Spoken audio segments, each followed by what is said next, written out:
Mi madre huele a orina, dijo mi hija en la cena. Segundos después yo llamé al número que cambiaría mi destino para siempre. Nunca pensé que 4 palabras pudieran destronar 63 años de vida en un solo instante. Hoy, yo voy a contarte algo que nunca pensé que contaría. Y si tú, por un segundo, sientes que esto parece familiar, solo te pido que dejes un like y te suscribas. Me va a ayudar a continuar desabafando. Era domingo por la noche en Barcelona. El comedor de Claudia brillaba bajo la luz dorada del candelabro que yo misma le había regalado cuando se casó. Las copas de cristal reflejaban las llamas de las velas, creando pequeños arcoíris en las paredes color crema. Todo parecía perfecto. Como siempre exigía mi hija, yo estaba sentada en la esquina de la mesa, donde siempre me colocaban, lejos del centro de la conversación, cerca de la pared, como un mueble más del comedor. Llevaba puesto mi vestido azul marino, el único que aún me quedaba bien después de haber perdido tanto peso estos últimos meses. Mis manos, arrugadas y manchadas por la edad, temblaban ligeramente mientras cortaba el cordero que Claudia había preparado. Mi nieto Mateo, de 8 años, jugaba con sus patatas, haciéndolas volar por el plato mientras hacía ruidos de avión. Mi nieta Lucía, de 12, no despegaba los ojos de su teléfono móvil, tecleando mensajes con la velocidad de quien había nacido en la era digital. Sergio, mi yerno, hablaba sobre sus inversiones inmobiliarias con esa voz grave que usaba cuando quería impresionar. Claudia servía el postre, un tiramisú que había comprado en la pastelería italiana de la esquina, cuando de repente se detuvo. Sus ojos verdes, tan parecidos a los míos cuando yo tenía su edad, se fijaron en mí con una expresión que no logré descifrar. «Mamá», dijo, dejando la bandeja sobre la mesa con un golpe seco que hizo tintinear las copas. «Tenemos que hablar de algo». El aire en el comedor se espesó. Sergio alzó la vista de su teléfono. Los niños siguieron en lo suyo, ajenos a la tormenta que se avecinaba. «¿De qué, hija?», pregunté, sintiendo cómo se me secaba la garganta. Claudia intercambió una mirada con Sergio. Él asintió, como dándole permiso para continuar. «Es que, bueno, últimamente hemos notado ciertas cosas». «¿Qué cosas?». Mi hija respiró profundo, como preparándose para un salto al vacío. «Mi madre huele a orina». Las palabras cayeron sobre la mesa como piedras en un estanque silencioso. Los niños levantaron la vista. Sergio carraspeó. Yo sentí que el mundo se desplomaba bajo mis pies. «Lo siento mucho, mamá, pero tenía que decirlo. Es que ya no puedes controlarte bien y es incómodo para todos nosotros». La humillación me quemó las mejillas como si me hubieran abofeteado. Mis ojos se llenaron de lágrimas, pero las contuve. No iba a darles el gusto de verme llorar. «Abuela, ¿es verdad que te haces pipí encima?», preguntó Mateo con la inocencia cruel de los niños. «Mateo, no seas grosero», le regañó Claudia, pero su tono no tenía verdadera reprimenda. Era más bien actuación para quedar bien. Sergio se limpió la boca con la servilleta y se inclinó hacia adelante. «Mira, Bárbara, entendemos que es parte del envejecimiento. No es tu culpa, pero tenemos que pensar en los niños, en la casa y en nosotros también», añadió Claudia. «Sergio y yo trabajamos todo el día. No podemos estar pendientes de estos accidentes». «¿Accidentes? ¿De qué hablaban?». Yo no tenía problemas de incontinencia. Era cierto que a veces se me escapaba una gota cuando tosía fuerte, algo normal a mi edad, pero nunca había tenido un accidente como ellos lo describían. Entonces lo entendí. No se trataba de mi higiene personal, se trataba de que querían deshacerse de mí y habían inventado la excusa perfecta. «Hemos estado investigando», continuó Claudia, sacando un folleto de debajo de su servilleta. «Hay una residencia preciosa en las afueras de Barcelona. Se llama Jardines del Mediterráneo. Tienen jardines, actividades, médicos especializados en geriatría». «¿Una residencia?», susurré, sintiendo cómo se me partía la voz. «Sí, mamá, es lo mejor para ti. Allí estarás con gente de tu edad. Te cuidarán profesionales, tendrás horarios de comida, medicamentos controlados, y nosotros podremos visitarte los fines de semana», añadió Sergio con una sonrisa que no llegaba a sus ojos. Lucía finalmente levantó la vista de su teléfono. «¿La Yaya se va a ir a un hogar de ancianos?», Es una residencia de lujo, Lucía, corrigió su madre, con todas las comodidades. Yo los miraba a todos como si fueran extraños. Esta gente, que comía en mi mesa, que vivía en la casa que yo había ayudado a pagar, que había criado y amado con cada fibra de mi ser, me estaba desechando como a un mueble viejo que ya no encajaba con la decoración. ¿Y si no quiero ir?, pregunté con un hilo de voz. Claudia suspiró, como si mi pregunta fuera una molestia más. Mamá, no es negociable. Ya hemos hablado con los asistentes sociales. Dijeron que a tu edad, y con tus problemas, es lo más responsable. ¿Qué asistentes sociales? ¿Cuándo? La semana pasada, cuando fuiste al mercado de San Antonio. Aprovechamos para hacer unas consultas. Me habían estado planeando esto a mis espaldas. Mientras yo compraba las verduras para hacer la paella que tanto les gustaba, ellos estaban organizando mi destierro. El tiramisú se quedó intacto en mi plato. El sabor a café y mascarpone me hubiera resultado amargo en ese momento. Todo me sabía a traición, a despedida forzada, a final de una historia que yo creía que tenía más capítulos por escribir. Esa noche, acostada en mi pequeña habitación, que antes había sido el cuarto de plancha, miré al techo durante horas.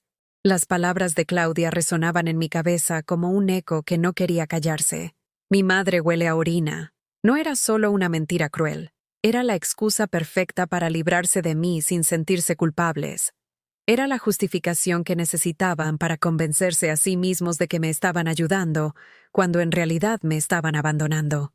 A las 3 de la madrugada, cuando la casa por fin estaba en silencio, saqué mi teléfono móvil del cajón de la mesita de noche. Tenía un número guardado desde hacía años. Un número que nunca pensé que tendría que usar. Con dedos temblorosos, marqué a mi abogado. La voz del licenciado Martín Ruiz sonó adormilada al otro lado de la línea. «¿Doña Bárbara? ¿Está usted bien?» Son las 3 de la madrugada. Perdone, licenciado, pero necesito saber algo urgente. Mi casa del barrio de Gracia, la que compré con mi marido Antonio. ¿Sigue a mi nombre? Hubo una pausa. Escuché el ruido de papeles al fondo. Déjeme revisar mañana en la oficina y le confirmo. Pero por lo que recuerdo, sí, está a su nombre. ¿Ha pasado algo? Me van a meter en una residencia, licenciado. Y temo que quieran quitarme todo. Doña Bárbara, venga a verme mañana, a primera hora. Hay cosas de las que tenemos que hablar. Colgué el teléfono y me quedé mirando la pantalla apagada. En la oscuridad de mi cuarto, los recuerdos empezaron a desfilar como una película en blanco y negro. ¿Cómo había llegado hasta aquí? ¿Cuándo me había convertido en una carga para mis propios hijos? Todo comenzó cuando Antonio murió, hace 4 años. Mi marido había sido conductor de autobuses de la TMB durante 30 años. Un hombre bueno, trabajador, que se levantaba a las 5 de la mañana para llevar a la gente a sus trabajos, a sus vidas. Nunca se quejó, nunca faltó un día. Su infarto fue tan repentino que ni siquiera tuvimos tiempo de despedirnos. Después del funeral, cuando volví a nuestra casa vacía en el barrio de Gracia, esa casa de 3 pisos que habíamos comprado con tanto esfuerzo en los años 80, Claudia apareció con su llave. «Mamá, no puedes quedarte sola aquí. Es demasiado grande para ti. Ven a casa unos días, hasta que te organices». Unos días se convirtieron en semanas, las semanas en meses, y los meses en 4 años de vida prestada en el cuarto más pequeño de su casa, tratada como una invitada que había superado el tiempo de bienvenida. Pero yo no siempre había sido una carga. Hubo años, tantos años, en los que fui su salvación. Recordé cuando Claudia se divorció de su primer marido, Miguel. Ella tenía 25 años y una niña pequeña, Lucía. Miguel se había largado con su secretaria a Madrid, dejándola sin un euro y con deudas hasta el cuello. Claudia llegó a mi casa llorando, con 2 maletas y una niña que no paraba de preguntar por su papá. «Mamá, no tengo a dónde ir. No tengo trabajo. No tengo dinero». Antonio y yo la acogimos sin preguntas. Convertimos nuestra habitación de invitados en un cuarto para ella y Lucía. Yo cuidaba a la niña mientras Claudia buscaba trabajo. Le pagué un curso de contabilidad. Le compré ropa para las entrevistas.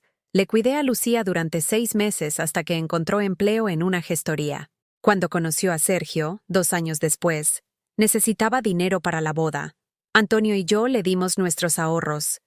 15.000 euros que habíamos guardado para arreglar el tejado de la casa. Te lo devolvemos en cuanto podamos, mamá, prometió Claudia con lágrimas en los ojos. Nunca lo devolvió. Después vino la llegada de Mateo. Claudia tuvo complicaciones en el parto y estuvo 2 meses en reposo. ¿Quién cuidó del bebé? ¿Quién se levantaba cada noche para darle el biberón? ¿Quién cambió miles de pañales mientras su madre se recuperaba? Yo.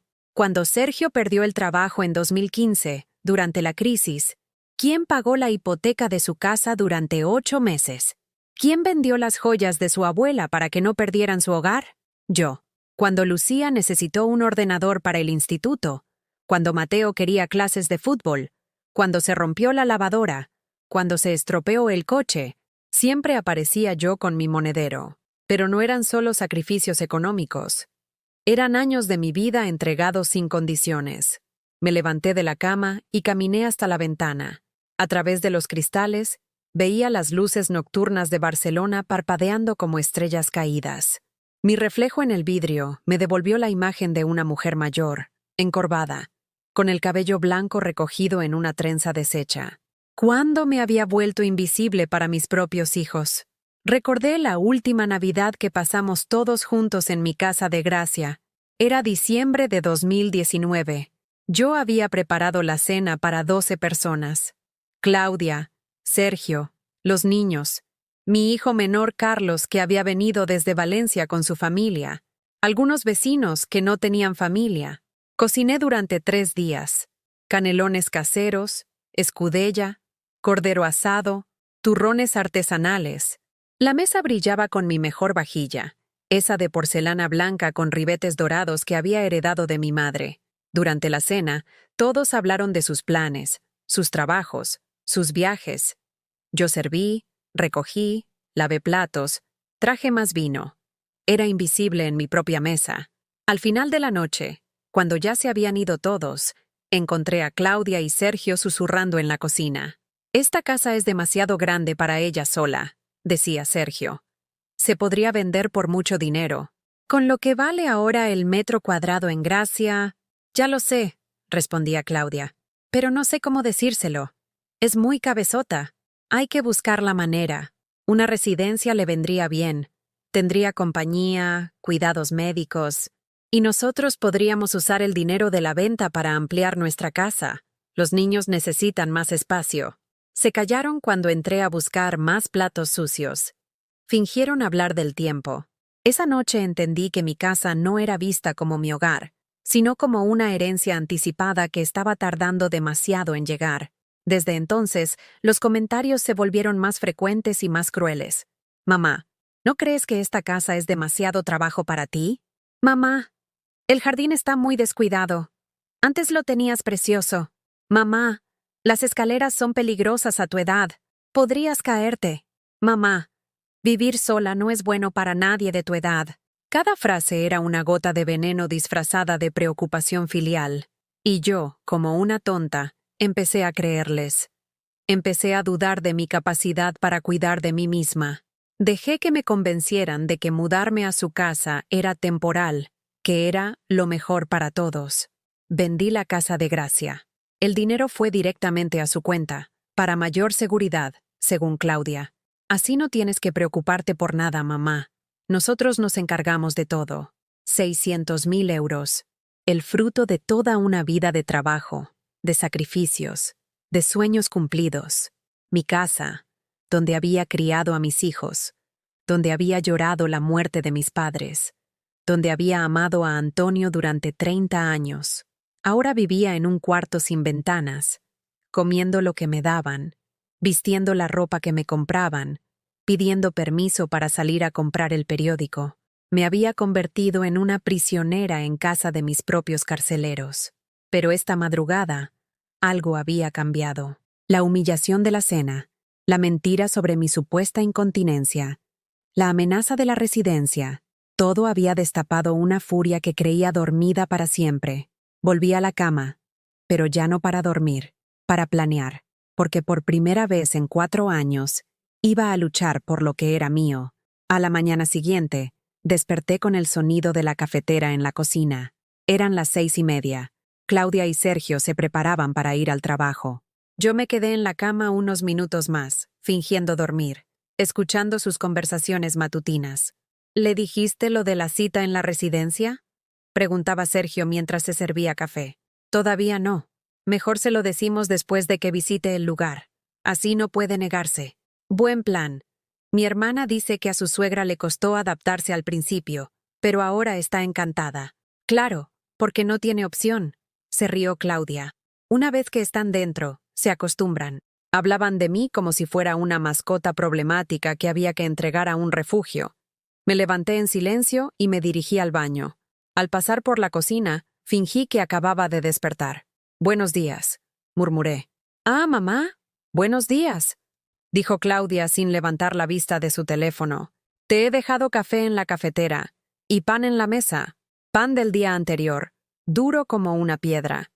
Café frío que sabía a agua sucia». Este era mi desayuno diario mientras ellos disfrutaban de croissants frescos y café recién hecho.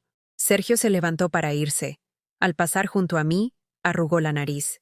«Bárbara, deberías cambiarte esa bata. Huele rara». Era la misma bata que llevaba 2 días, porque mis otras 2 estaban en el cesto de la ropa sucia, y Claudia había decidido que solo se lavaba una vez por semana para ahorrar agua. «Hoy tengo una reunión importante», anunció Claudia, recogiendo sus papeles. «No volveré hasta las 9.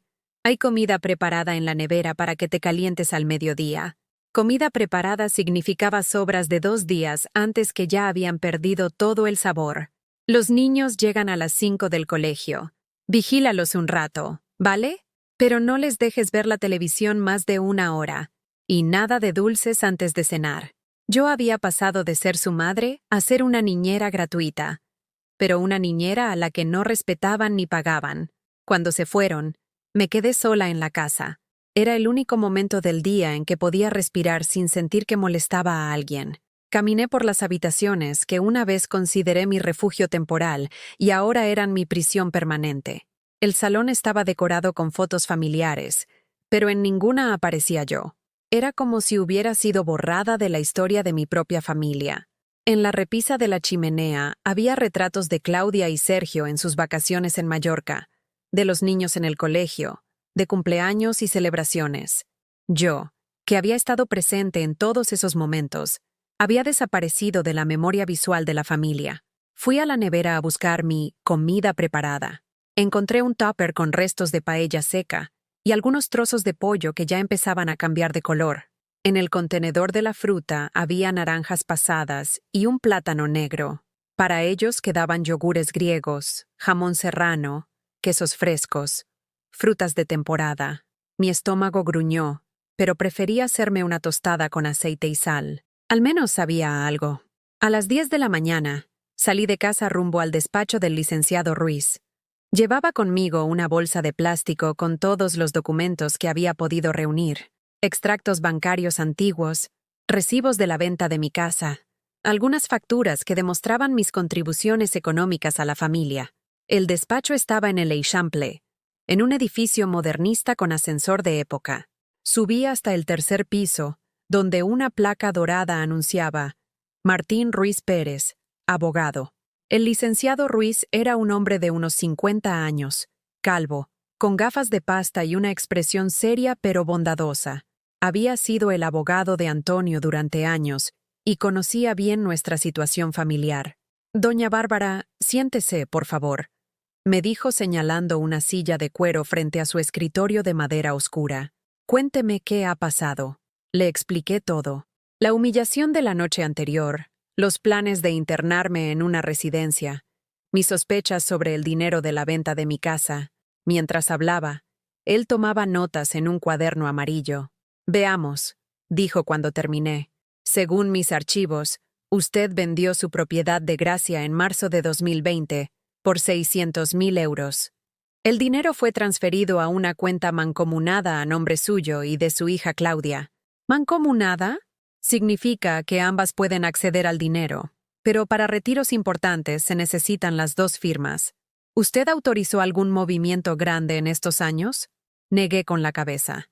Yo ni siquiera tenía las claves de acceso a esa cuenta. Claudia me había dicho que era más seguro así. El licenciado frunció el ceño mientras revisaba unos papeles. Doña Bárbara, aquí hay varios movimientos que me preocupan. Transferencias a la cuenta personal de su hija, pagos de la hipoteca de su casa actual, compras importantes, y su firma aparece en todos los documentos. Pero yo nunca firmé nada. Entonces tenemos un problema grave. Me enseñó las copias de los documentos bancarios. Efectivamente, allí estaba mi firma, pero yo sabía que no era mía. Se parecía, pero había pequeñas diferencias que solo yo podía notar. La curva de la B, la longitud de la raya final.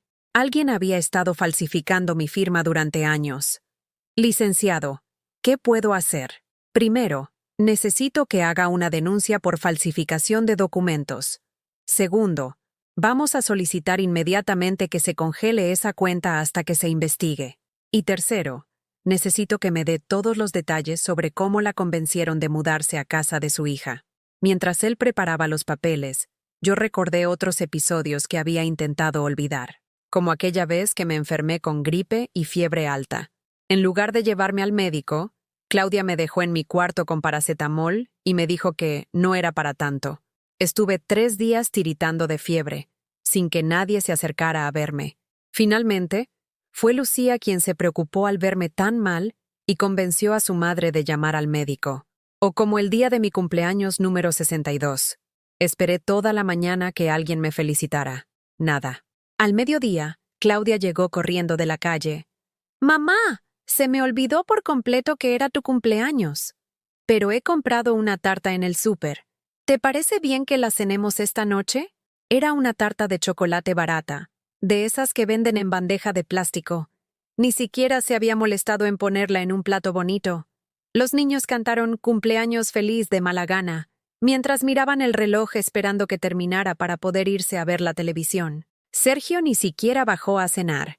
«Tengo una videoconferencia importante», dijo desde su despacho. Esa noche, cuando recogía los platos, encontré la tarta casi entera en la basura. «Es que tenía demasiado azúcar», se disculpó Claudia. «Los niños no pueden comer esas cosas». Pero a la semana siguiente, cuando fue el cumpleaños de Sergio, toda la familia se volcó en la celebración. Claudia cocinó durante 2 días, compró vino caro, invitó a amigos. Sergio recibió regalos, flores, brindis. Su tarta era casera, de 3 pisos, decorada con frutas frescas. Los contrastes eran dolorosos, pero yo había aprendido a tragarme las lágrimas. «Doña Bárbara», me sacó de mis recuerdos la voz del licenciado. «He preparado una estrategia. Vamos a actuar con mucha discreción al principio. No queremos que se den cuenta de que usted está investigando. ¿Puede seguir viviendo en esa casa unas semanas más, fingiendo normalidad? Supongo que sí. Bien. Mientras tanto, voy a investigar todos los movimientos bancarios. También necesito que busque cualquier documento que pueda tener guardado en su habitación. Recibos, cartas, cualquier cosa que pruebe sus contribuciones económicas a esa familia». Salí del despacho sintiéndome extraña. Por primera vez en años, alguien me había escuchado sin juzgarme, sin decirme que exageraba o que malinterpretaba las cosas. Por primera vez, alguien me creía. Al llegar a casa, encontré a los niños viendo la televisión. Habían llegado del colegio y se habían servido ellos mismos la merienda. Galletas, zumo, chocolate. La cocina estaba hecha un desastre. «Hola, Yaya», me saludó Lucía sin apartar los ojos de la pantalla. «¿Qué tal el colegio?» «Bien», murmuró Mateo. Intenté entablar conversación, pero era como hablar con paredes. Cuando llegó Claudia a las 9 de la noche, los niños corrieron a abrazarla y contarle todo sobre su día. A mí me trataban como a un mueble más de la casa. Durante la cena, Sergio anunció que el fin de semana irían a pasar el día en Sitges con unos amigos. «Tú te quedas con los niños, mamá», dijo Claudia como si fuera lo más natural del mundo. «Es que no hay sitio en el coche para todos». Otra mentira. Tenían un monovolumen de 7 plazas. Simplemente no querían que fuera. No encajaba en su imagen de familia joven y exitosa. Esa noche, antes de acostarme, rebusqué en mi cajón y encontré una libreta vieja donde llevaba apuntes de mis gastos. Durante años había anotado cada euro que les había dado, la matrícula del máster de Claudia, los muebles para su primera casa, los regalos de los niños, las facturas que había pagado cuando ellos no podían. La lista era interminable, más de 100.000 euros en total, dinero que nunca me habían devuelto y que probablemente nunca me devolverían. Pero ya no se trataba solo de dinero, se trataba de dignidad, de respeto, de recuperar mi derecho a existir como algo más que una molestia tolerable. Guardé la libreta en mi bolso. Mañana se la llevaría al licenciado Ruiz. Por primera vez en mucho tiempo, me dormí con una sonrisa en los labios. El miércoles por la mañana, mientras Claudia se duchaba, decidí revisar su despacho. Sabía que guardaba documentos importantes en el segundo cajón de su escritorio, ese que siempre mantenía cerrado con llave, pero había visto dónde escondía la llave, dentro de un jarrón decorativo que estaba en la estantería. Con el corazón latiéndome a 1000 por hora, abrí el cajón. Allí estaban extractos bancarios, contratos, documentos notariales y algo que me heló la sangre. Una carpeta azul con mi nombre escrito en la etiqueta. Dentro había copias de mi documento de identidad, fotocopias de mi firma de diferentes épocas y lo que parecía ser un manual para imitar mi letra. Había páginas y páginas donde alguien había practicado mi firma hasta perfeccionarla. Pero lo peor estaba al final. Un contrato de compraventa de un apartamento en Diagonal Mar, valorado en 500.000 euros. Mi supuesta firma aparecía como compradora, pero yo jamás había visto ese documento. Según las fechas, se había firmado el mes pasado. Habían comprado un apartamento con mi dinero, a mis espaldas, usando mi firma falsificada. Las piernas me temblaron tanto que tuve que sentarme en la silla del despacho. Sentí náuseas, mareo, una rabia tan profunda que me daba miedo a mí misma. No solo me habían robado, me habían convertido en cómplice involuntaria de su fraude. Saqué fotos de todos los documentos con mi teléfono móvil. Guardé la llave en su sitio y volví a mi habitación justo cuando Claudia salía del baño. «Buenos días, mamá. ¿Ya estás levantada?» Su voz sonaba normal, casi cariñosa, como si no acabara de descubrir que era una ladrona y una falsificadora. «Sí, hija. ¿Qué tal has dormido?» «Bien, bien. Oye, hoy tengo una sorpresa para ti. He concertado una visita a esa residencia de la que te hablamos, Jardines del Mediterráneo, solo para que la veas, sin compromiso». «¿Hoy?» «Sí, a las 11. Sergio no puede venir porque tiene reuniones, pero yo te acompaño. ¿Te parece bien?» No me parecía bien nada, pero necesitaba tiempo para pensar, para procesar lo que había descubierto, para decidir cuál sería mi siguiente movimiento. «Está bien», respondí. Jardines del Mediterráneo resultó ser un complejo moderno en las afueras de Barcelona, rodeado de jardines perfectamente cuidados y con vistas a la montaña de Collserola. Desde fuera parecía un hotel de lujo más que una residencia para ancianos. Nos recibió una mujer elegante de unos 40 años, vestida con un traje chaqueta azul marino y una sonrisa profesional que no se movía de su rostro. «Soy Carmen Vidal, directora comercial», se presentó estrechándome la mano. «Es un placer conocerla, señora Bárbara. Su hija me ha contado mucho sobre usted». ¿Qué le habría contado exactamente? ¿Que era una vieja que se hacía pis encima y necesitaba cuidados especializados? La visita comenzó por el hall principal. Un espacio amplio con techos altos, muebles de diseño y una decoración que intentaba parecer hogareña pero resultaba fría e impersonal. Había ancianos sentados en sofás de cuero, algunos viendo televisión, otros jugando a cartas, la mayoría simplemente mirando al vacío con expresión ausente. «Nuestros residentes disfrutan de numerosas actividades», explicaba Carmen mientras caminábamos. «Tenemos talleres de manualidades, clases de gimnasia adaptada, sesiones de musicoterapia. Pasamos por el comedor, donde otras personas mayores almorzaban en silencio. Las mesas estaban dispuestas para 4 personas, pero pocas parecían conversar entre ellas. El ambiente era tan silencioso que se oía el tintineo de los cubiertos contra los platos. «La comida está supervisada por nutricionistas especializados en geriatría», continuó Carmen. «Todas las dietas están adaptadas a las necesidades médicas específicas de cada residente. Comida blanda, insípida, sin personalidad. ¿Como comer en un hospital? ¿Y las habitaciones? Preguntó Claudia. Ahora mismo les enseño una de nuestras habitaciones individuales premium. Subimos en un ascensor moderno hasta la segunda planta.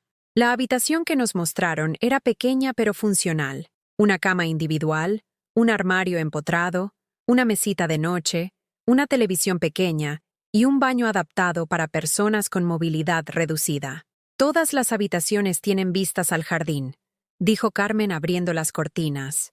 Y por supuesto están equipadas con sistemas de llamada de emergencia. La ventana daba a un patio interior donde algunos residentes paseaban lentamente, empujados en sillas de ruedas por auxiliares con uniformes blancos. Parecía el patio de un hospital psiquiátrico. ¿Cuál es el precio mensual?, preguntó Claudia con el tono de quien ya había hecho sus cálculos. Para una habitación individual premium, son 3.200 euros al mes. Incluye manutención completa, servicios médicos básicos y todas las actividades. 3.200 euros al mes. Casi 40.000 euros al año. En 5 años, habrían gastado todo el dinero de la venta de mi casa. ¿Y después? ¿Qué? ¿Me echarían por no poder pagar? Es una inversión en calidad de vida, añadió Carmen dirigiéndose a mí. Aquí va a tener compañía, cuidados médicos especializados y, sobre todo, la tranquilidad de saber que está en buenas manos. Buenas manos. Como si las mías ya no sirvieran para cuidar de mí misma. ¿Qué le parece, mamá?, preguntó Claudia con esa sonrisa falsa que había perfeccionado para las ocasiones incómodas. Es muy bonito, mentí. Durante el camino de vuelta a casa, Claudia no paró de hablar sobre las ventajas de la residencia. Has visto qué jardines tan preciosos, ¿verdad? Y el personal parecía muy amable. Además, está cerca de casa. Podemos visitarte cuando queramos. Cuando queramos. No cuando yo necesitara compañía, sino cuando a ellos les viniera bien. Y piensa en la tranquilidad, mamá. Sin preocupaciones, sin tener que cocinar, sin tener que limpiar, sin libertad, sin dignidad, sin razón para levantarme cada mañana. ¿Cuándo tendría que ingresar? Bueno, Carmen dice que tienen una plaza libre a partir del lunes que viene. Es una oportunidad que no podemos dejar pasar. Estas residencias de calidad siempre tienen lista de espera. Lista de espera para morir en vida. Lista de espera para ser archivada junto a otros desechos humanos que estorbaban a sus familias. Esa tarde, mientras Claudia trabajaba y los niños estaban en el colegio, llamé al licenciado Ruiz. Licenciado, necesito verle urgentemente. He descubierto algo que no puede esperar. ¿Puede venir ahora mismo? Salgo para allá. En su despacho, le enseñé las fotos que había tomado de los documentos. Su expresión se fue ensombreciendo conforme veía las imágenes. Esto es muy grave, doña Bárbara. Estamos hablando de falsificación de documentos, estafa agravada, apropiación indebida. Su hija y su yerno pueden enfrentarse a varios años de cárcel. ¿Y yo qué puedo hacer? Tenemos 2 opciones. La primera, denunciar inmediatamente y que la policía se encargue.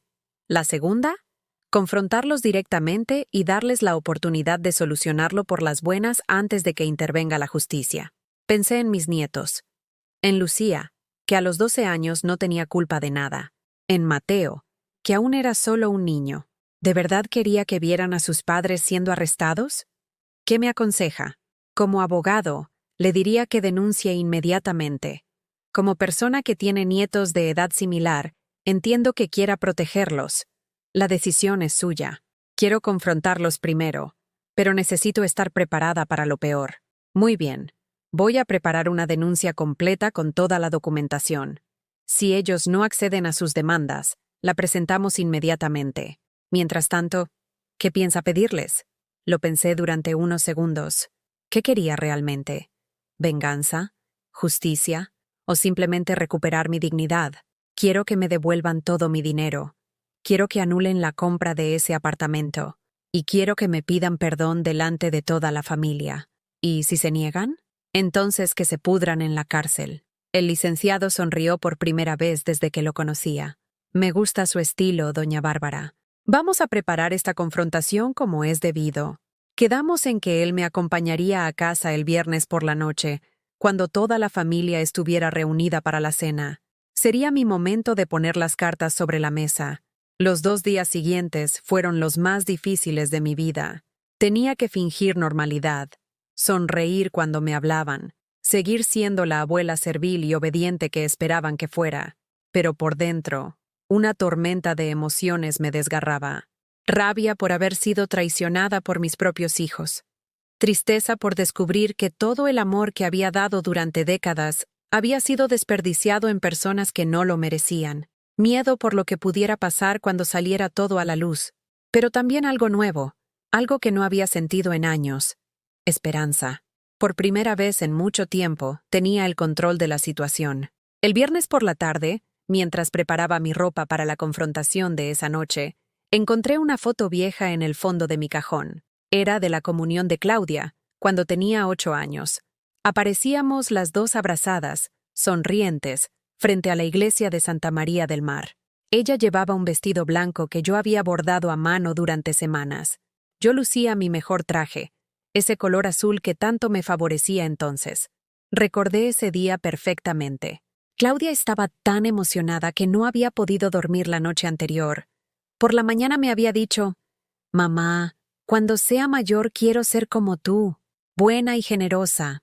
Guardé la foto en mi bolso. Esa noche se la enseñaría, para recordarle quién había sido una vez, antes de convertirse en la mujer que era capaz de robar a su propia madre.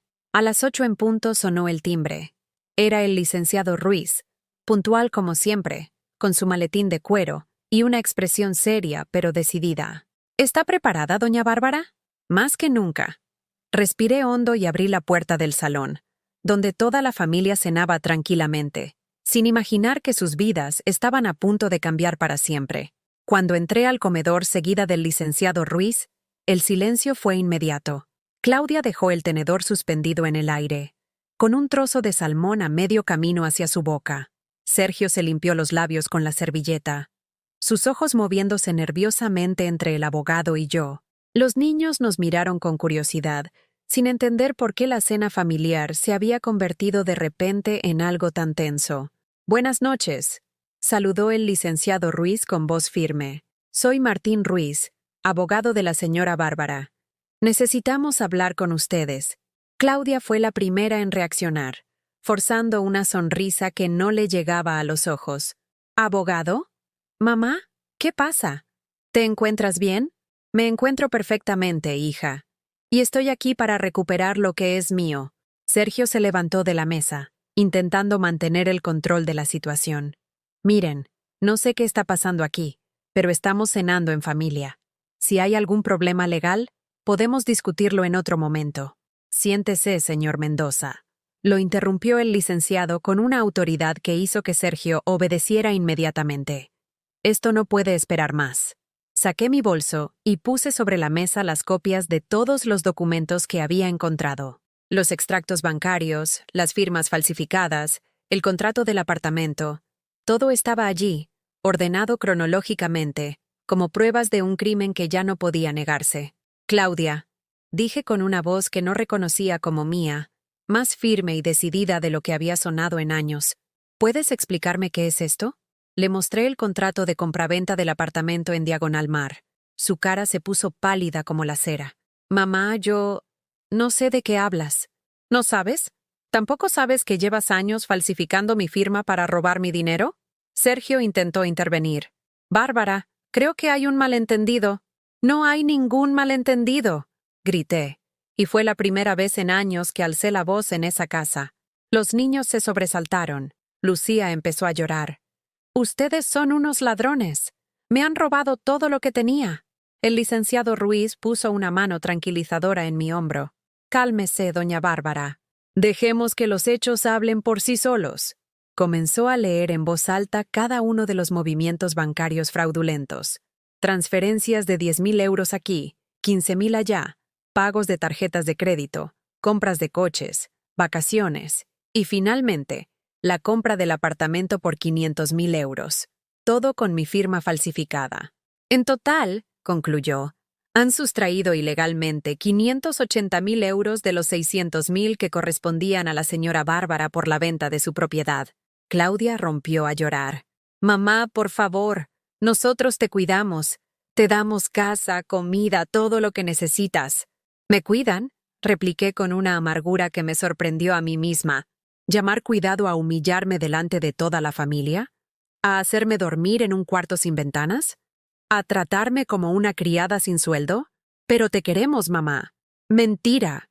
Saqué la libreta donde había anotado todos mis gastos durante años. Aquí está todo lo que he gastado en ustedes. Más de 100.000 euros de mi propio dinero. Y nunca, nunca me devolvieron ni un euro. Sergio se puso de pie bruscamente, tirando la silla. Ya está bien. Esta es nuestra casa. Y no vamos a tolerar que vengas con amenazas. Esta casa se pagó con el dinero de mi madre. Lo cortó Claudia entre sollozos. Sergio, cállate. Ya hemos hecho suficiente daño. Fue la primera vez que la oí admitir la verdad. ¿Suficiente daño? Repetí. ¿Te parece que esto es suficiente? Me iban a meter en una residencia. Me iban a robar los últimos años de mi vida para quedarse tranquilos con su botín. Los niños estaban aterrados. Lucía lloraba sin parar, y Mateo se había escondido detrás de su silla.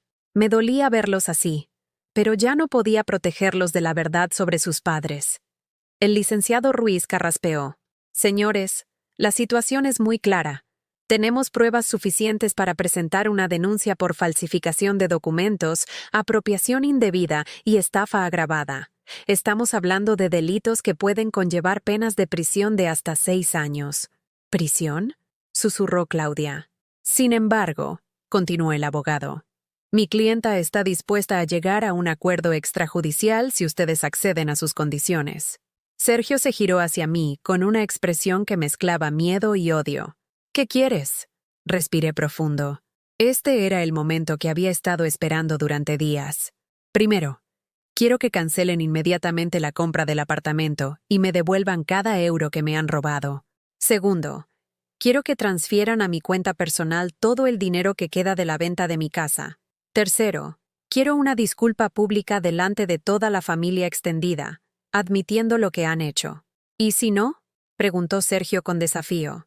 Si no, mañana mismo presentamos la denuncia y que sea la justicia quien decida su futuro. Y créanme, yo estaré en primera fila cuando los condenen. Claudia se levantó tambaleándose y se acercó a mí. Mamá, por favor, piensa en los niños. Si vamos a prisión, ¿qué va a hacer de ellos? Debiste pensar en eso antes de robarme, respondí sin inmutarme. Los niños no son mi responsabilidad. Son la tuya. Pero somos familia. La familia no se roba entre sí. La familia no humilla. La familia no abandona. Sergio comenzó a pasearse por el comedor como un animal enjaulado. Esto es chantaje. Esto es justicia, lo corrigió el licenciado. Y les estoy dando la oportunidad de solucionarlo sin que sus nombres aparezcan en los periódicos. Porque puedo asegurarles que cuando la prensa se entere de que una pareja de profesionales ha estado robando sistemáticamente a una anciana de 63 años, van a ser la comidilla de Barcelona. La amenaza de la publicidad negativa funcionó. Sergio se dejó caer en su silla, derrotado. ¿Cuánto tiempo tenemos? Hasta el lunes a las 12 del mediodía. Si para entonces no hemos recibido confirmación de que van a cumplir las condiciones, presentamos la denuncia. Claudia se acercó más a mí, intentando tomarme las manos. Yo las retiré bruscamente. Mamá, te prometo que vamos a solucionar esto. Te lo prometo. Tus promesas no valen nada, Claudia. Ya no. ¿Y mientras tanto? Preguntó Sergio. ¿Dónde vas a vivir? Eso ya no es problema suyo. En ese momento saqué mi maleta, que había preparado esa tarde y tenía escondida en mi habitación. La había puesto en el recibidor antes de entrar al comedor. Me voy esta misma noche. El licenciado me ha conseguido una habitación en una pensión hasta que esto se resuelva. Claudia se derrumbó completamente. No puedes irte así. Eres mi madre. Soy tu madre, pero ya no soy tu víctima. Me dirigí hacia la puerta, seguida del licenciado Ruiz. Antes de salir, me giré una última vez. Lucía, Mateo, vengan acá. Los niños se acercaron tímidamente. Los abracé con fuerza, respirando el olor de sus cabellos, memorizando la sensación de sus pequeños cuerpos contra el mío. Los quiero mucho, les susurré. Nunca lo olviden. Y cuando sean mayores, espero que entiendan por qué la abuela tuvo que hacer esto. Lucía me agarró del brazo. No te vayas, Yaya. Prometo portarme mejor. Mi amor, tú no has hecho nada malo. No es tu culpa. Mateo empezó a llorar también. ¿Cuándo vas a volver? No lo sé, cariño. Eso depende de tus papás. Los volví a abrazar, sabiendo que tal vez sería la última vez en mucho tiempo. Después me incorporé y miré fijamente a Claudia y Sergio. Tienen hasta el lunes. No desperdicien esta oportunidad. Salí de esa casa con mi maleta en una mano y mi dignidad recuperada en la otra. El licenciado me acompañó hasta el taxi que nos esperaba abajo. ¿Cómo se siente?, me preguntó mientras el coche arrancaba. Miré por la ventanilla el edificio donde había vivido 4 años como una prisionera. En una de las ventanas vi la silueta de Claudia, observando nuestra partida. Libre, respondí. Por primera vez en años, me siento libre. Y era verdad. A pesar del dolor, a pesar de la incertidumbre, a pesar de haber perdido a mi familia, por primera vez en mucho tiempo podía respirar sin sentir que molestaba a alguien. La pensión donde me alojé esa noche era modesta pero limpia. La habitación tenía una ventana que daba a una plaza pequeña, donde una fuente antigua reflejaba las luces nocturnas de las farolas. Me senté en el borde de la cama y me permití llorar. Lloré por la madre que había sido y por la hija que había perdido. Lloré por los años de humillaciones y por los años de soledad que probablemente me esperaban. Pero también lloré de alivio. Por fin había dicho basta. Por fin había recuperado mi voz. Por fin era yo quien tenía el control de mi propia vida. El sábado por la mañana desperté en la pensión con una sensación extraña. Por primera vez en años, nadie me estaba esperando para hacer el desayuno, limpiar la casa o cuidar a los niños. El silencio de mi habitación no era opresivo como el de mi antiguo cuarto sin ventanas, sino liberador. Podía quedarme en la cama todo el tiempo que quisiera, sin que nadie me hiciera sentir culpable por ello. Me levanté cuando quise, me duché con calma y bajé al pequeño comedor de la pensión. La dueña, una mujer mayor llamada Teresa, me sirvió café con leche y tostadas con tomate. Era un desayuno simple, pero sabía a libertad. ¿Es usted nueva en Barcelona?, me preguntó Teresa mientras limpiaba la mesa de al lado. No, he vivido aquí toda mi vida. Solo estoy en una transición. Ella asintió sin hacer más preguntas. Me gustó esa discreción, esa capacidad de entender que a veces las personas necesitan espacio sin explicaciones. A las 10 de la mañana sonó mi teléfono. Era Claudia.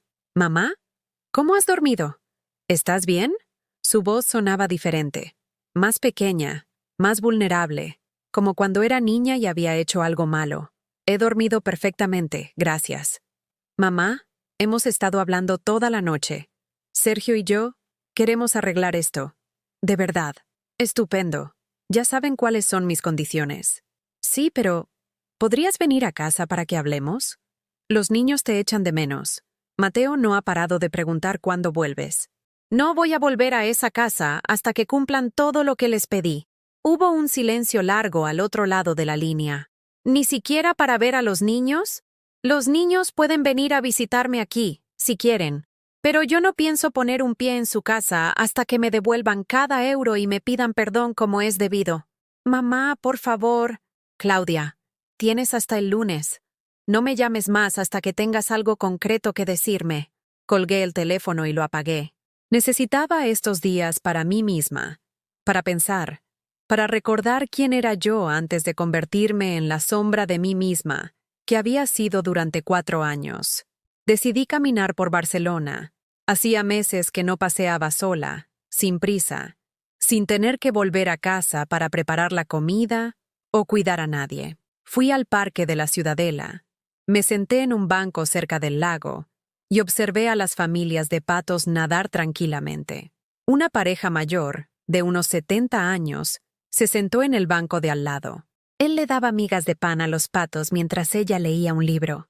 De vez en cuando se miraban y sonreían, como si compartieran un chiste privado que solo ellos entendían. Me dio una punzada de envidia verlos tan cómodos el uno con el otro, tan naturalmente cariñosos. Antonio y yo habíamos sido así una vez. Antes de que los años y las responsabilidades nos desgastaran, antes de que él muriera y me dejara sola para enfrentar la codicia de nuestros propios hijos. Por la tarde visité la casa de mi antigua vecina, Carmen, en el barrio de Gracia. Habíamos sido amigas durante 20 años, pero desde que me mudé a casa de Claudia, apenas nos habíamos visto. Carmen me recibió con los brazos abiertos y una expresión de alegría genuina que hacía mucho tiempo que no veía dirigida hacia mí. «¡Bárbara! ¡Qué sorpresa! Pasa, pasa. ¿Cómo estás? ¿Quieres café?» Su apartamento olía a canela y a limpiador de limón. Las paredes estaban llenas de fotos de sus nietos, y sobre la mesa había un rompecabezas a medio terminar de la Sagrada Familia. «He estado mejor», le respondí cuando nos sentamos en su sofá con las tazas de café humeantes entre las manos. Le conté todo: el dinero robado, las humillaciones, la amenaza de la residencia, la confrontación del viernes. Carmen me escuchó sin interrumpir, moviendo la cabeza con indignación creciente.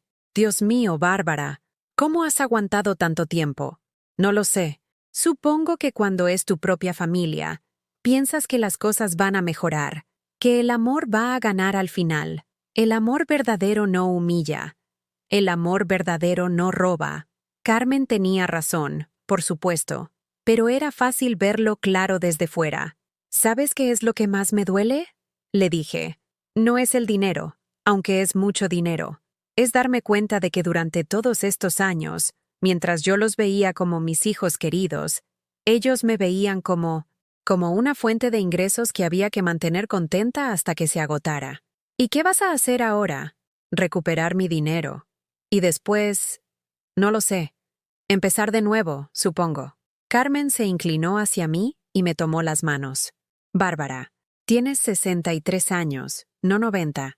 Todavía puedes tener una vida plena, hacer cosas que te gusten, conocer gente nueva. No dejes que lo que ha pasado te amargue para siempre». Tenía razón, pero era difícil imaginar un futuro cuando el presente era tan incierto. «Si necesitas cualquier cosa», continuó Carmen, «llámame. Puedes quedarte aquí si quieres. Tengo espacio de sobra».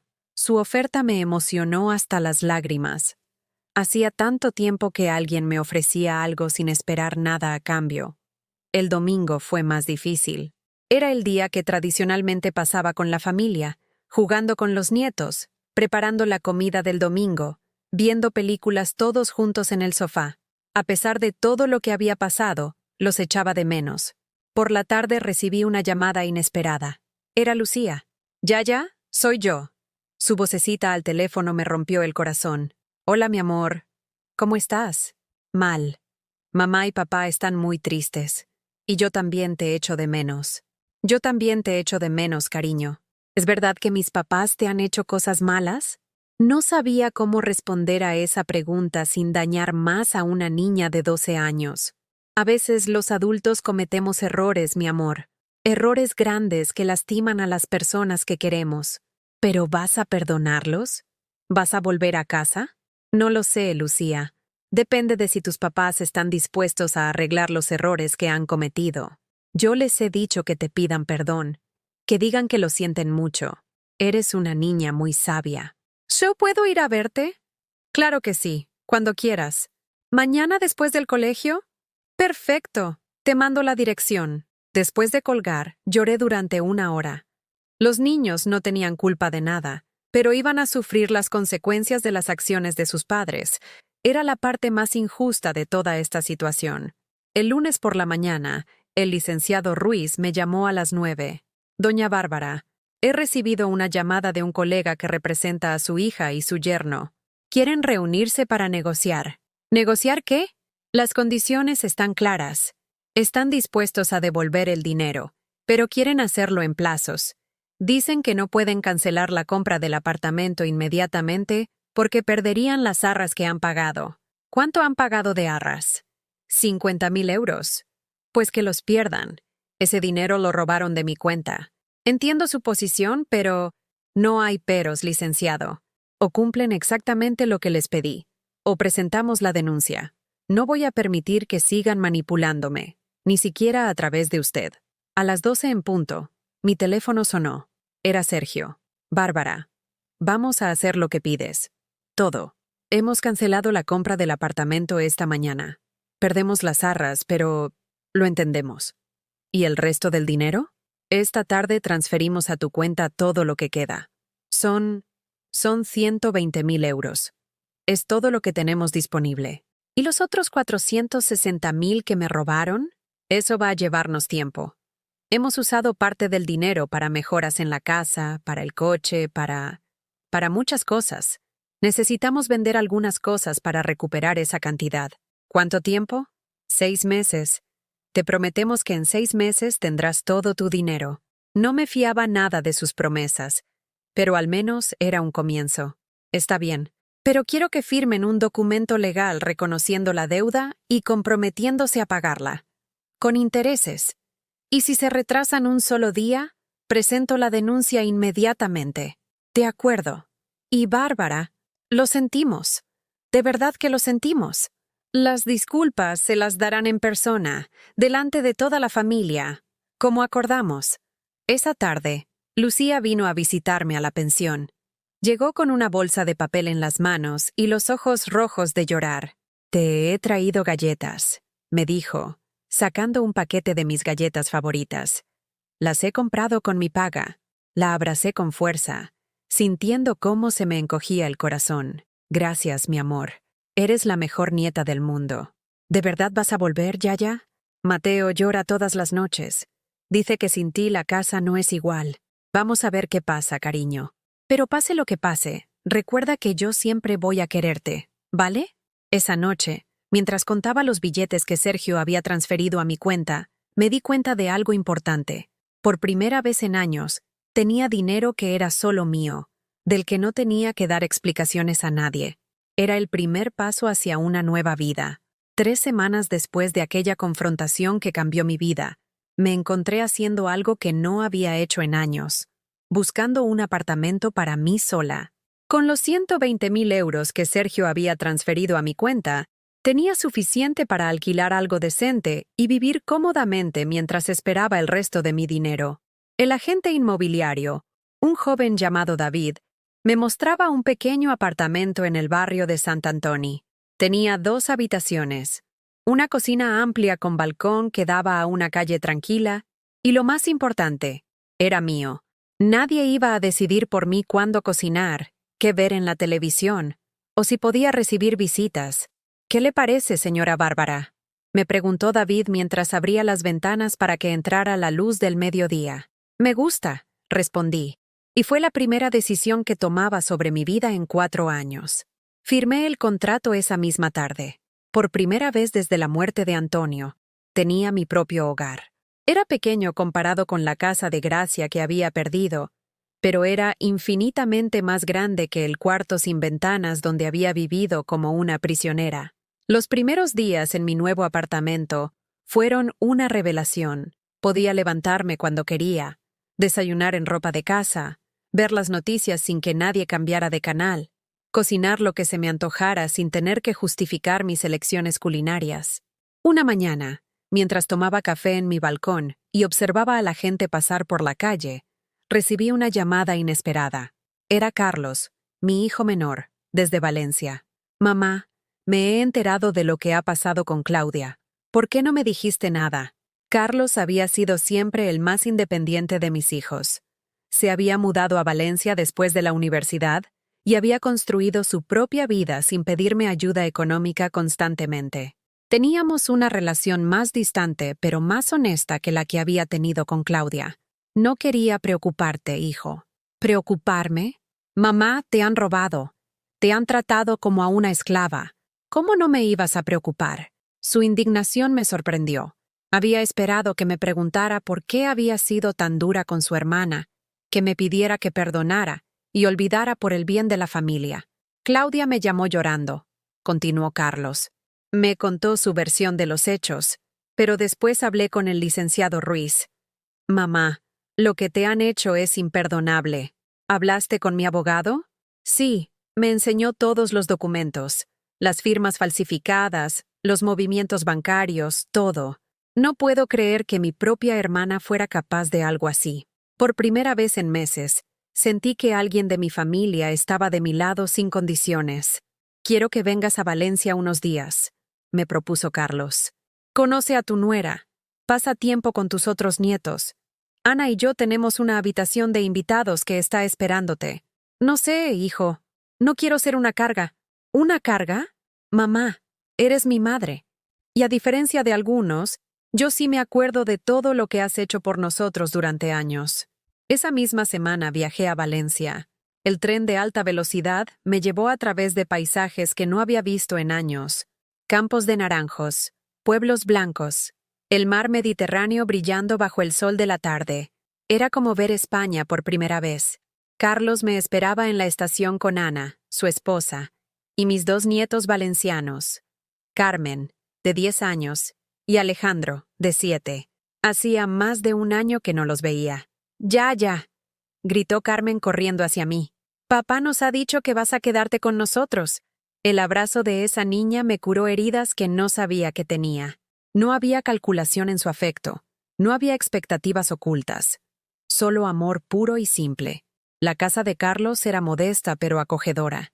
Ana había preparado una paella valenciana auténtica, con conejo y garrofón, y habían decorado la mesa con flores del jardín. Durante la cena, hablamos de todo menos de Claudia y Sergio. Era como si hubiera vuelto a descubrir lo que significaba ser parte de una familia real. Mamá, me dijo Carlos cuando los niños se fueron a dormir, quiero que sepas que aquí siempre vas a tener un lugar. Sin condiciones, sin expectativas, solo porque eres nuestra madre y te queremos. Esa noche, acostada en la habitación de invitados de Carlos, con las ventanas abiertas y el sonido del mar a lo lejos, lloré de gratitud. No todas mis relaciones familiares estaban rotas.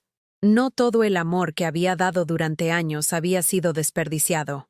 Volví a Barcelona después de una semana en Valencia, pero ya no era la misma mujer que había viajado hacia allí. Tenía la confirmación de que valía la pena como persona, como madre, como abuela. Carlos y su familia me habían devuelto la confianza en mí misma que Claudia y Sergio habían destruido sistemáticamente. De vuelta en mi apartamento, decidí hacer algo que llevaba años posponiendo. Me apunté a clases de pintura en un centro cívico cercano. Siempre me había gustado dibujar, pero nunca había tenido tiempo para desarrollar esa afición. La profesora, Marta, era una mujer de mi edad que había empezado a pintar después de jubilarse de su trabajo como enfermera. Nunca es tarde para descubrir talentos que no sabías que tenías, me dijo el primer día mientras me enseñaba a mezclar colores en la paleta. La clase estaba llena de personas mayores que, como yo, habían decidido dedicar tiempo a ellas mismas después de años de cuidar a otros. Había un señor llamado Joaquín que pintaba paisajes marinos porque le recordaban a su juventud como marinero. Una mujer llamada Pilar que hacía retratos de sus nietos desde fotografías antiguas. Otro hombre, Fernando, que pintaba abstractos llenos de color y energía. Por primera vez en años, tenía conversaciones sobre algo que no fueran problemas familiares o necesidades domésticas. Hablábamos de arte, de técnicas de pintura, de los lugares que habíamos viajado y queríamos volver a ver. Era estimulante sentirme intelectualmente viva de nuevo. Un mes después de empezar las clases, pinté mi primer cuadro completo, un amanecer sobre el mar, con colores naranjas y rosas que se reflejaban en las aguas tranquilas. Cuando lo terminé, me quedé mirándolo durante varios minutos. Era imperfecto, pero era mío. Lo había creado yo, con mis propias manos, siguiendo mi propia visión. Es precioso, me dijo Marta cuando vio mi trabajo. Tienes talento natural para el color. Esa tarde colgué el cuadro en la pared de mi salón, justo encima del sofá. Era la primera decoración que elegía para mi propio hogar en años. Mientras contemplaba mi obra, sonó el teléfono. Era Claudia. Mamá, ¿cómo estás? Su voz sonaba diferente, más humilde, menos exigente. Estoy bien, Claudia. Muy bien. He estado pensando mucho en todo lo que ha pasado. Y creo que tienes razón. Te hemos tratado mal, muy mal. Era la primera vez que la oía admitir su responsabilidad sin excusas ni justificaciones. Me alegra que te hayas dado cuenta. ¿Podrías venir a cenar el domingo? Toda la familia va a estar aquí. Carlos viene desde Valencia con Ana y los niños. Queremos pedirte perdón delante de todos, como nos dijiste. La disculpa pública que había exigido. Por fin estaba llegando. ¿Y Sergio? ¿Él también quiere disculparse? Sí, mamá. Los dos. Y queremos hablarte del dinero. Hemos conseguido vender algunas cosas. Tenemos otro pago preparado para ti. Dudé unos segundos. Una parte de mí quería rechazar la invitación, mantener mi nueva vida independiente sin complicaciones familiares. Pero otra parte, la parte que aún recordaba a la niña pequeña que había sido Claudia, quería darle una oportunidad. Está bien, iré el domingo. ¿De verdad? Gracias, mamá. Muchas gracias. Pero que quede claro, voy como invitada, no como empleada doméstica. No voy a cocinar, ni a limpiar, ni a cuidar a nadie. Por supuesto, solo queremos intentar arreglar las cosas. Después de colgar, me quedé mirando mi cuadro otra vez. El amanecer sobre el mar me recordó que después de las noches más oscuras, siempre llega la luz. Tal vez mi familia también pudiera tener su propio amanecer. Esa noche, por primera vez en meses, me fui a dormir con esperanza en el corazón. No la esperanza ingenua de volver a ser la misma persona de antes, sino la esperanza madura de construir algo nuevo sobre las ruinas de lo que había sido. Mi nueva vida había comenzado, con o sin ellos, pero tal vez, solo tal vez, podríamos encontrar una manera de seguir siendo familia respetándonos mutuamente. El domingo me vestiría con mi mejor ropa, llevaría flores como una invitada de honor, y escucharía sus disculpas con la dignidad de quien se ha recuperado a sí misma. Porque ya no era la mujer invisible que había sido. Era Bárbara. Tenía 63 años, y mi vida apenas estaba empezando. El domingo llegué a casa de Claudia a las 2 de la tarde en punto. Llevaba puesto mi vestido azul marino favorito, el que había comprado con mi propio dinero la semana anterior, y un ramo de flores que había elegido cuidadosamente en el mercado de Sant Antoni. No eran flores para decorar su mesa, sino un regalo que una invitada trae a sus anfitriones. Sergio abrió la puerta. Se veía nervioso, incómodo, como si no supiera cómo comportarse conmigo después de todo lo que había pasado. Bárbara, bienvenida. Gracias por venir. Gracias por invitarme. Respondí con cortesía formal. El salón estaba lleno. Carlos y Ana habían llegado desde Valencia con Carmen y Alejandro. Lucía y Mateo corrieron hacia mí en cuanto me vieron. Pero esta vez sus abrazos se sintieron diferentes. Ya no era la Yaya que daba por sentada, sino alguien especial que había venido a visitarlos. «Yaya, estás muy guapa», exclamó Lucía. «¿Es vestido nuevo?»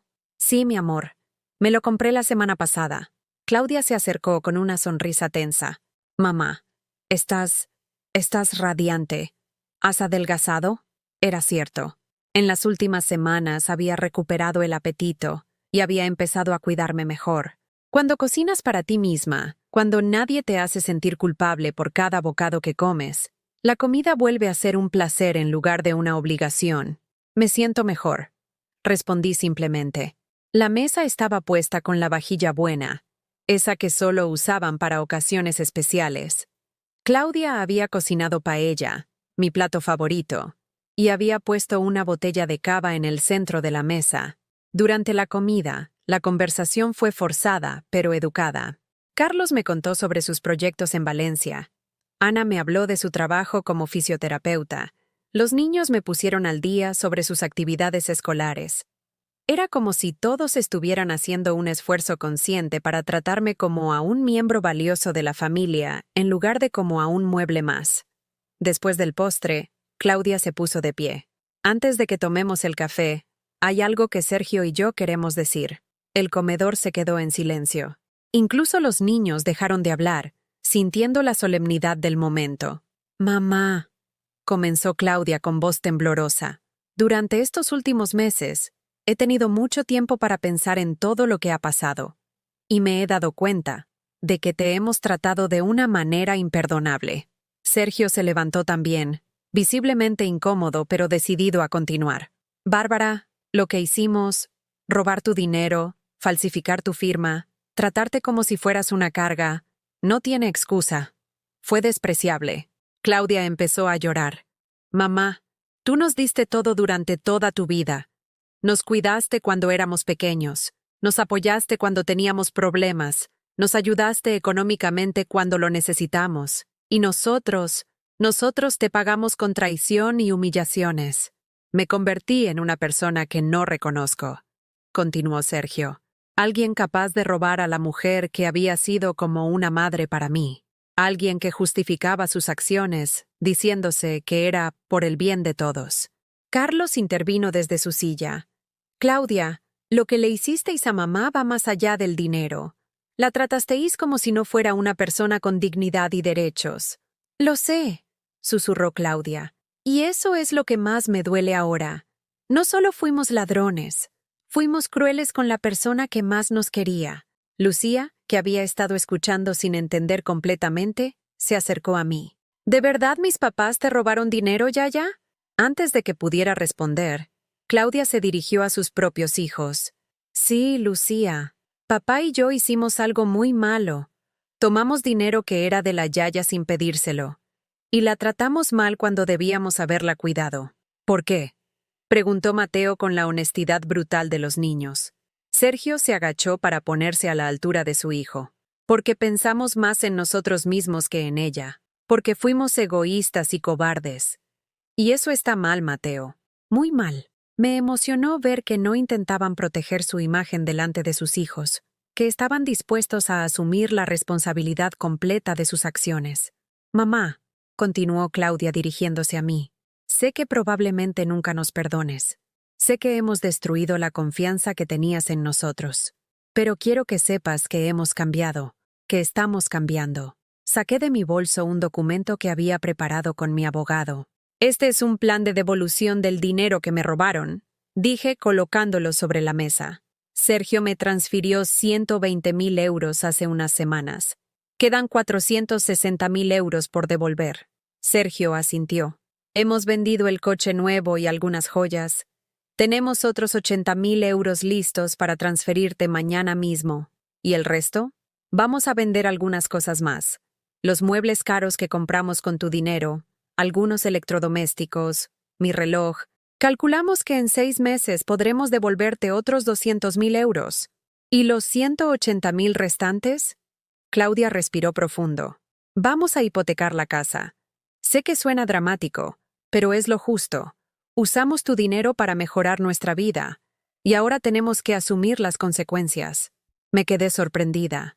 Esperaba excusas, promesas vagas, planes a largo plazo que nunca se cumplirían, pero estaban hablando de sacrificios reales, de cambios concretos en su estilo de vida. Hay algo más, añadió Sergio. Queremos que supervises personalmente cada pago, que tengas acceso a nuestras cuentas bancarias para verificar que estamos cumpliendo. Ya no queremos que confíes en nuestras palabras, queremos que confíes en hechos comprobables. Carlos sonrió desde su silla. Me parece perfecto. Y yo voy a ayudar a mamá a supervisar todo el proceso. Ana se dirigió hacia mí. Bárbara, sé que Carlos y yo no fuimos parte del problema, pero tampoco hicimos nada para ayudarte cuando debíamos haberlo hecho. También queremos disculparnos por eso. Era más de lo que había esperado. No solo reconocimiento del daño causado, sino un plan concreto para repararlo y sistemas para garantizar que se cumpliera. Pero había algo más que necesitaba decir. Acepto sus disculpas, dije finalmente, y acepto el plan de devolución del dinero. Pero hay algo que tienen que entender. Yo ya no soy la misma persona que era antes. ¿Qué quieres decir?, preguntó Claudia. Quiero decir que he descubierto que puedo vivir sola, que puedo tomar mis propias decisiones, que puedo ser feliz sin depender de ustedes. He empezado clases de pintura, tengo amigos nuevos, tengo mi propio apartamento donde hago lo que quiero cuando quiero. Sergio parecía confundido. ¿Eso significa que no quieres volver a ser parte de la familia? Significa que quiero ser parte de la familia en términos de igualdad. Ya no soy la abuela que está disponible 24 horas al día para cuidar a los niños o hacer los trabajos domésticos. Soy Bárbara, una mujer de 63 años con su propia vida y sus propios planes.